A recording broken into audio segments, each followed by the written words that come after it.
Hello friends, welcome to Kalvi Arts YouTube channel. இந்த வீடியோல நாம இன்னைக்கு நடந்த 12th ஸ்டாண்டர்ட் பிசிக்ஸ்க்கான ஆன்சர் கீ தாங்க பார்க்க போறோம். சோ நீங்க எங்களோட சேனலுக்கு புதுசா அப்படினா மறக்காம சேனலை சப்ஸ்கிரைப் பண்ணி பக்கத்துல இருக்க பெல் ஐகானை கிளிக் பண்ணுங்க.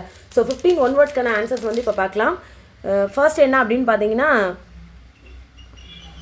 7/3 அணுக்கருவின் நிலையானது அதில் உள்ள அனைத்து நியூக்ளியான்களின் மொத்த நிறையை விட 0.042 U குறைவாக உள்ளது எனில் 7/3 அணுக்கருவின் ஒரு நியூக்ளியனுக்கான பிணைப்பாற்றல் எவ்வளோன்னு பார்த்தீங்கன்னா 5.6. அதாவது ஆன்சர் வந்து இ. அடுத்த செகண்ட் ஒன், சூரிய மின்கலன் இந்த தத்துவத்தின் அடிப்படையில் செயல்படுகிறது. இதுக்கான சரியான விடை ஒளி வோல்டோ செயல்பாடு.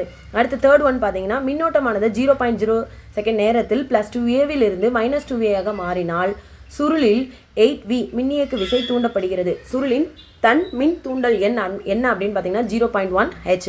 அடுத்தது ஃபோர்த் ஒன், பின்வருவனவற்றுள் எது மின்காந்த அலையை உருவாக்க பயன்படுகிறது? சரியான விடை வந்து முடுக்குவிக்கப்பட்ட மின்துகள். அடுத்தது ஃபிஃப்த் ஒன் என்ன ஆன்சர் பார்த்தீங்கன்னா ஒரே நீளமும் மற்றும் ஒரே பொருளால் செய்யப்பட்ட A மற்றும் B என்ற இரு கம்பிகள் வட்ட வடிவ குறுக்கு பரப்பை கொண்டுள்ளன எனில் கம்பியின் ஆரத்திற்கும் B கம்பியின் ஆரத்திற்கும் இடைப்பட்ட தகவு கேட்டிருக்காங்க 1/3. அடுத்த சிக்ஸ்த் ஒன், புரோட்டான்கள் மற்றும் நியூட்ரான்களுக்கு நிறைய அளிக்கும் துகள் ஹிக்ஸ் துகள்.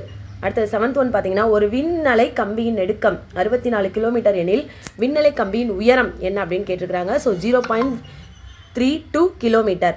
அதுக்கடுத்து எயித் ஒன்கான ஆன்சர் என்னன்னு பார்த்தீங்கன்னா முன்பை விட அதிகமாக இருக்கும். அதாவது ஆப்ஷன் வந்து இ. நைன்த் ஒன், யங் இரட்டை பிளவு ஆய்வில் பிளவுகளுக்கு இடையே உள்ள தொலைவு இருமடங்காக்கப்படுகிறது. திரையில் தோன்றும் பட்டை அகலம் மாறாமல் இருக்க வேண்டுமெனில் பிளவுகளுக்கும் திரைக்கும் இடையேப்பட்ட தொலைவு எவ்வளவு இருக்க வேண்டும் கேட்டிருக்காங்க 2D.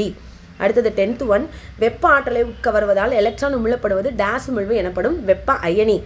11th ஒன், பின்வருவனவற்றுள் எது சம மின்னழுத்த பரப்பை பொறுத்து சரியான கூற்றுகள் எவைன்னு கேட்டிருக்காங்க மேற்கண்ட அனைத்தும். அதுக்கடுத்து 12 பார்த்தீங்கன்னா திசையொப்பும் பண்பினை பெற்ற ஊடகத்தின் வழியே செல்லும் ஒளியின் வேகம் பின்வருவனவற்றுள் எதையை சார்ந்துள்ளது? அதன் அலைநீளம். அடுத்தது 13க்கான சரியான விடை Q/2m. அடுத்து வினா எண் 14 பார்த்தீங்கன்னா ஒரு மதிப்பு கொடுத்துருக்காங்க. வெக்டர் மதிப்புடைய காந்த இருமுனையானது B = 2JT என்ற தீரான காந்தப்புலத்தில் வைக்கப்பட்டால் அதன் நிலையாற்றல் மதிப்பு -0.8 J. அதுக்கடுத்து 5th ஒன் பார்த்தீங்கன்னா கால்சைட் படிகத்தினுள் ஒளியியல் அச்சில் அசாதாரண கதிர்க்கும் சாதாரண கதிர்க்கும் இடையே உள்ள திசைவேகத்தின் விகிதம் 1:1. Thank you friends. இந்த வீடியோ பிடிச்சிருந்தா லைக் பண்ணுங்கள், ஷேர் பண்ணுங்கள். மறக்காமல் உங்கள் கருத்துக்கள் என்ன அப்படின்றதையும் கமெண்ட் பாக்ஸில் டைப் பண்ணுங்கள். தேங்க்யூ.